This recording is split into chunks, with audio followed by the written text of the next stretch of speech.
I have already made very clear that any bilateral match or game with Pakistan will have to have the clearance of the government. It is a political call.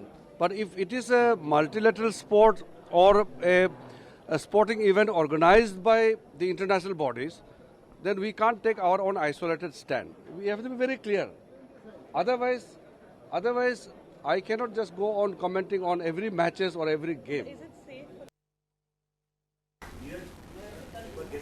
Going across to my colleague Avanish for more details. Avanish, now a big question mark over that prospective match. Any further details coming in?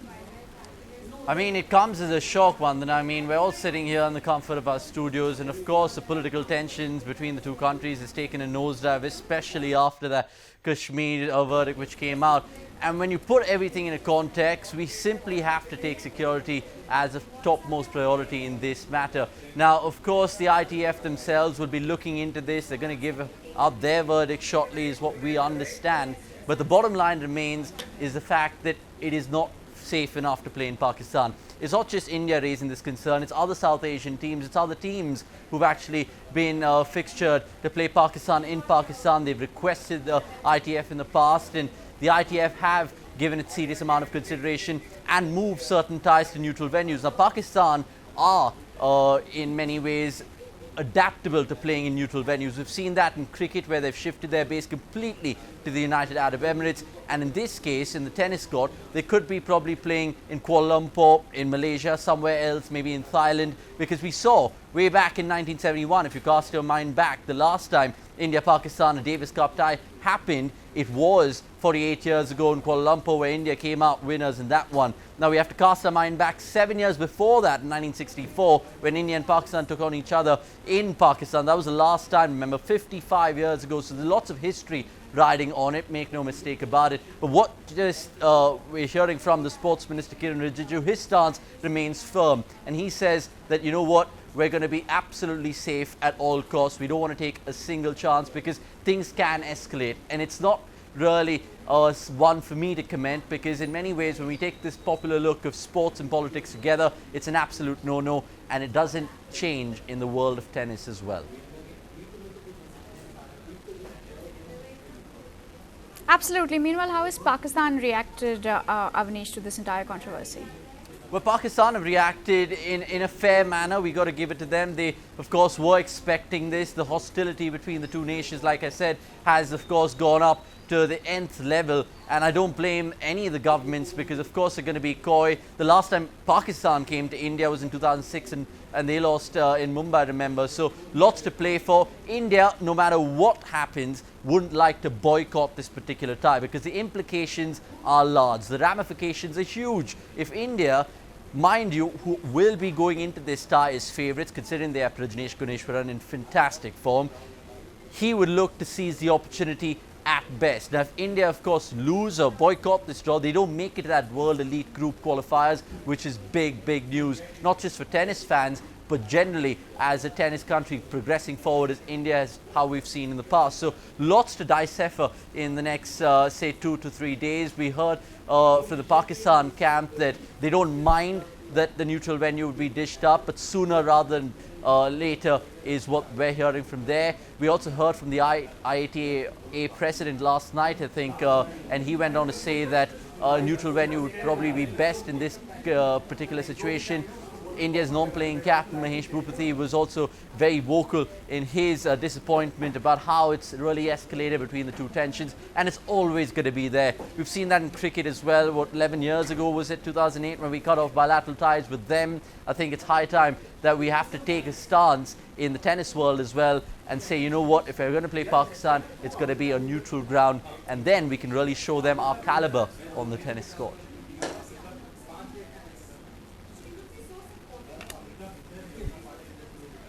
Well, we have tennis legend Jaideep Mukherjee connected on the phone line. Mr. Mukherjee, your thoughts on this entire controversy?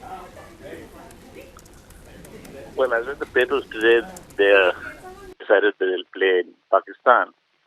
I don't know the situation right now, but I mean, it's a call the government of India has to take, the AITA. Our team is much superior team anyway, because ours has been we never lost to Pakistan and we've beaten them. So it'd be very unfortunate we don't play them. I think the best situation is now to play in a neutral zone. But I think it all depends on the International Tennis Federation, what they will do, considering that they'll have to find out exactly what situation there is and then take a call. But I think going there... Right. In fact, my colleague Avanish as well has some questions for you, Jaideep. Go ahead, Avanish. Yeah, Mr. Mukherjee, I'd like to come in on this one, and we appreciate your time in India Ahead. First and foremost, I mean, it's really becoming something which is more magnanimous than we even thought. And when we look at it from that perspective, India-Pakistan in a Davis Cup tie, we of course know the implications that we can't boycott it. How do you think it'll all pan out eventually? Because I think we've seen this in the past. 1971, I was just alluding to our audience that it was shifted to a neutral venue, Kuala Lumpur in that case. Do you think something of that could be taken out, a page from that book, you reckon? Yeah, because I was in the team that went to Colombo. Right. But unfortunately, we couldn't play there because of emergency in Sri Lanka happened. Correct. But I think we should. I think this is a too delicate a call for anyone to take decision. It's the government of India's decision and the ministry and the players security also has to be taken care of, account of. So I feel this is a very catch-22 situation. We are a far superior team than them. And then the Davis Cup, if ITF wants us to play, we're supposed to go there. If we don't go there, then we get suspended for 2 years or a year. So it's a lot of things attached to it. So, but I think good faith should prevail, and we should at least play in the neutral ground. Right, I mean, catch-22 indeed. I think that's the best way to sum it up. But when we look at it from the grander scheme of things, you look at sport in general, and I'm not a believer of to mix sports and politics. I've never been of that sort of take. What's your take with regards to Indo-Pak clashes? We've seen it in cricket, how it's fizzled out between the two nations. Do you think tennis, if a neutral venue comes and being given by the ITF, do you think that'll be paper over the cracks, or do you think that'll probably be the long-term remedy as well going forward? Yeah, it'd be naturally going forward because the Pakistani players are pretty friendly with our players.